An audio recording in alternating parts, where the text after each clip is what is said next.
नमस्कार, मी तन्वी कोलते म्हणजेच लक्ष्मी निवास मालिकेतील तुमची लाडकी सिंचना। मी तुमचं स्वागत करते इट्स मज्जाच्या माय फर्स्ट या सेगमेंटमध्ये।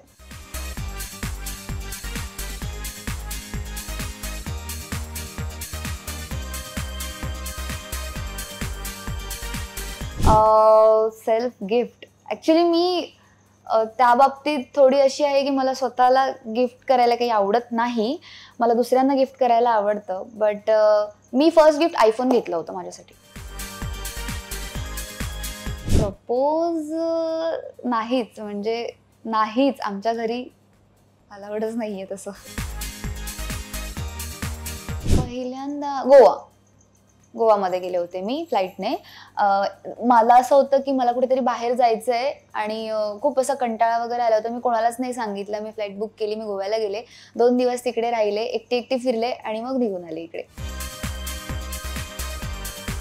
मी पुण्यात असताना फर्स्ट टाइम बॉईज आणि गर्ल्स आम्ही नाईट आउटचा प्लॅन केला होता, जे की माझ्यासाठी खूप मोठं एक डिसिजन होता त्या रात्रीचा, की घरी आता काय सांगायचं। पुण्यात आपण शिकायला गेलोय इंजिनिअरिंगला, घरचे ओरडतील, रात्रीचं घरी लवकर यायचं असं सांगितलेलं असतं हॉस्टेलला किंवा आपल्या रूमला।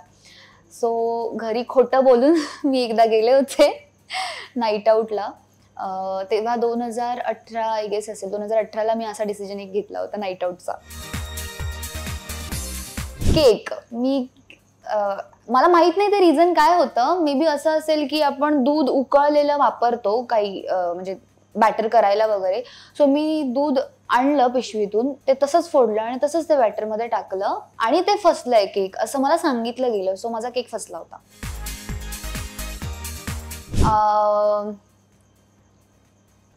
मी हिरोमध्ये सांगू शकते फर्स्ट क्रश, मला विकी कौशल खूप आवडतो। फर्स्ट स्टेज मुवमेंट माझी मी स्कूलमध्ये 4th 5thला असताना एक लावणी केली होती, ती स्टेज मुवमेंट होती। फर्स्ट अवॉर्ड म्हणजे आता इंडस्ट्रीतले बघायला गेले तर मला आता मागे चित्रपट समितीचा मिळाला अवॉर्ड, आणि स्कूलपासून तसंही स्टेजवरती अवॉर्ड घ्यायची आहे मला सवय। मी मागेच सांगितलं ते फर्स्टच होतं माझं आउटिंग, आणि त्याच्यानंतर पण मग ते एक धीर येतो ना आपल्याला की वा, मी एकदा घरच्यांशी खोटं बोलले आणि मी पकडले गेले नाहीये, त्यामुळे तो एक आलेला आपल्यामध्ये, ते एक डेअरिंग आलेलं असतं आपल्यामध्ये कॉलेजमध्ये गेल्यानंतर की चला घरी मस्त गंडवलंय मी। सो त्यानंतर पुन्हा मी आय गेस कुठल्या तरी डॅमवर वगैरे गेलो होतो सगळे गर्ल्स अँड बॉईज। मी मागेच सांगितलं ते फर्स्टच होतं माझं आउटिंग, आणि त्याच्यानंतर पण मग ते एक धीर येतो ना आपल्याला की वा, मी एकदा घरच्यांशी खोटं बोलले आणि मी पकडले गेले नाहीये, त्यामुळे तो एक आलेला आपल्यामध्ये, ते एक डेअरिंग आलेलं असतं आपल्यामध्ये कॉलेजमध्ये गेल्यानंतर की चला घरी मस्त गंडवलंय मी। सो त्यानंतर पुन्हा मी आय गेस कुठल्या तरी डॅमवर वगैरे गेलो होतो सगळे गर्ल्स अँड बॉईज। मी शक्यतो मार नाही खाल्लाय, मला एकच आठवतंय, पप्पांचा मी एकदाच मार खाल्ला होता जेव्हा मी 5-6 वर्षांची असेल, आणि हनुमान जयंतीचा तो दिवस होता 2 एप्रिल, आणि पप्पांनी सांगितलं होतं नवीन ड्रेस रात्रीच घालायचा फंक्शनमध्ये, आणि माझं असं होतं पप्पा मला तो ड्रेस सकाळीच घालायचा आहे, आणि मी त्याच्यावरती तुतू मेमे करत होते। मला इतकं आठवत नाही, मम्मी मला डिटेलमध्ये सांगितलंय मम्मीने मला। सो पप्पांनी एकच फटका ओढला होता, जो पहिला आणि शेवटचा फटका माझ्या आयुष्यातील होता पप्पांचा, जो पप्पांनी एकदाच मारलाय मला। माझा पहिला आयफोन XS आहे, आणि जो माझ्याकडे मी कायम ठेवते, कारण तोच मी सेल्फ गिफ्ट केला होता स्वतःला। हा माझा सेल्फ गिफ्टेड आयफोन XS आहे।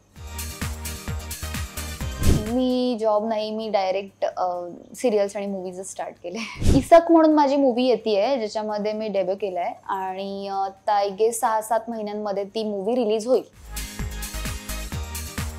माझी फर्स्ट सॅलरी त्याच मूवीमधून आली होती असं मी सांगेन, बट मी याआधी मॉडेलिंग वगैरे केलेले ना, so miss Ratnagiri, miss Goa वगैरे असे जे मी कॉम्पिटिशन्स केले होते, सो त्यामधून मला एक मोठी अमाऊंट मिळाली होती, सो ती माझ्यासाठी फर्स्ट सॅलरी होती।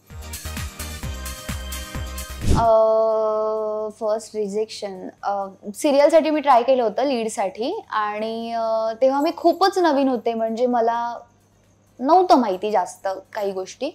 सो तेव्हा मी खूप असे होप्समध्ये होते की मला ती सिरियल मिळेल मिळेल मिळेल आणि मग रिजेक्शन आलं.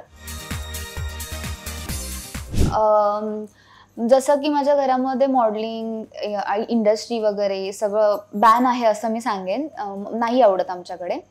सो माझं असं होतं पहिल्यापासूनच मला ह्या सगळ्या गोष्टींची आवडच होती की हे बघून सगळं छान वाटायचं.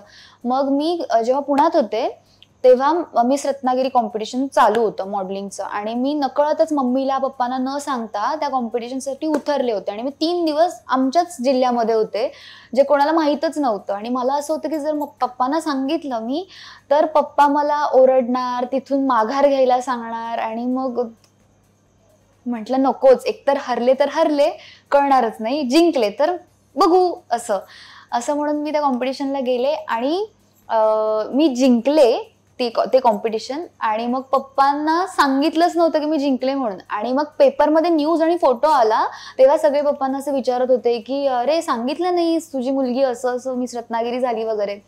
सो पप्पांचं असं झालं की नाही मला तर माहिती नाही. म्हणजे फोटो वगैरे बघून पप्पांनी मला फोन केला, तर तेव्हा मी पुण्यात होते की अगं तू सांगायचंस ना, मी बघायला तरी आलो असतो, मला आवडलं असतं तू ट्रॉफी वगैरे घेतली. सो माझ्यासाठी ती सरप्रायझिंग मुवमेंट पण होती, इमोशनल पण होती की पप्पांनी माझ्या कुठल्या तरी गोष्टीला, त्यांच्या न आवडत्या गोष्टीला असं छानपणे सांगितलं की अरे वा छान छान छान असं. ती माझी खूप छानवाली मुवमेंट होती.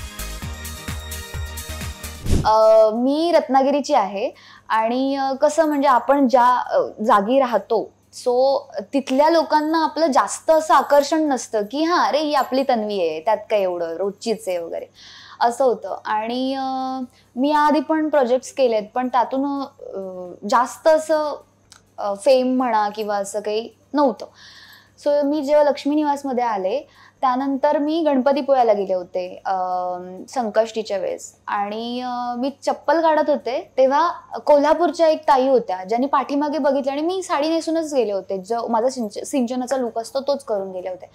आणि त्यांनी पाठीमागे बघितलं आणि त्यांना थोडं क्लिक झालं की हिला कुठेतरी पाहिलंय. त्यांनी येऊन मला विचारलं की संचिता का झी मराठीची लक्ष्मी निवासची. म्हटलं नाही नाही सिंचना. मी ओळखलं तुम्हाला असं करून त्या ज्या ओरडायला लागल्या आणि फोटो वगैरे काढायला आल्या. त्याच्यानंतर ते क्यू मध्ये गणपतीच्या पाया पडायला निघालेले लोक सगळे भक्त जे होते, जे लोक झी मराठी बघत होते, ज्यांना माहित होतं ते पण सगळे पाठीमागे वळले आणि त्यांनी मला असं घोळक्यामध्ये घेरलं होतं. आणि माझ्यासोबत माझी मम्मी होती, आजी होती, माझा आत्तेभाऊ होता, माझा भाऊ होता. सो त्यांच्यासाठी म्हणजे असं झालं की हा त्यांना असं होतं की करते बाबा सिरियल करते, झी मराठीवरती करते. पण त्यांनी कधी असं बघितलंच नव्हतं की असं मॉब मला घेरू शकतो आणि मम्मी समोर असे फोटोज वगैरे काढणं वगैरे. सो ती माझ्यासाठी फॅन मुवमेंट आणि एकदम इमोशनल मुवमेंट होती. आणि मम्मीसाठी एक वेगळी मुवमेंट होती की माझ्या मुलीचे कोणीतरी चाहते आहेत वगैरे.